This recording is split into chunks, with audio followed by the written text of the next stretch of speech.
Sampaikan perkembangan dari penanganan perkara dugaan korupsi di Kementerian Pertanian setelah kemarin malam kami melakukan penangkapan, begitu ya. Ini perlu kami jelaskan pada teman-teman, jadi kami bukan menjemput paksa.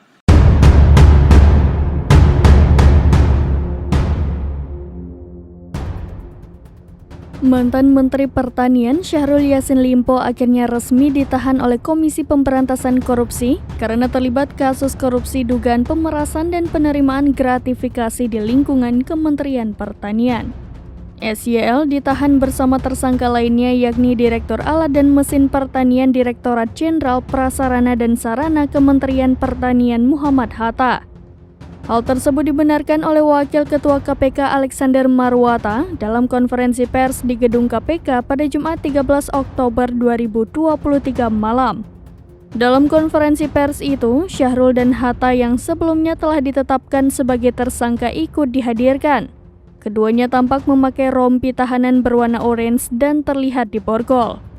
SYL dan Hatta dijerat tersangka bersama Kasdi Subagiono selaku Sekjen Kementan. Kasdi sudah ditahan lebih dulu oleh KPK. Dalam pemaparan konstruksi kasus ini, Alex mengungkapkan sebagaimana SYL membuat kebijakan personal, diantaranya melakukan pungutan hingga menerima setoran dari ASN Kementan untuk memenuhi kebutuhan pribadi termasuk keluarga dan istrinya. SYL menurut KPK menugaskan Kasdi dan Hatta untuk menarik uang dari pejabat eselon 1 dan eselon 2 di lingkungan Kementan. Setoran itu baik dalam bentuk tunai, transfer, barang maupun jasa. Alex mengatakan para pejabat itu dipaksa menyetorkan uangnya ke SYL jika tidak ada ancaman yang menanti.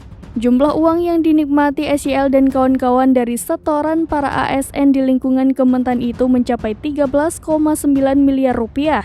Sebagian dana itu kemudian digunakan untuk umroh, tidak hanya oleh SYL tapi juga untuk dua tersangka lainnya yakni Kasdi dan Hatta. KPK belum mengungkapkan jumlah uang yang digunakan untuk umroh tersebut. Begitu juga dengan pejabat lainnya di Kementan yang ikut umroh dengan uang korupsi itu.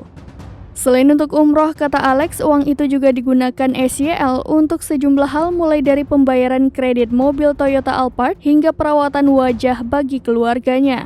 Tak hanya itu, KPK juga menemukan adanya aliran penggunaan uang sebagaimana perintah dari SYL ke sejumlah pihak termasuk partai politik. Alex mengungkapkan ada aliran uang miliaran rupiah yang mengalir ke Partai Nasdem dari mantan Menteri Pertanian itu.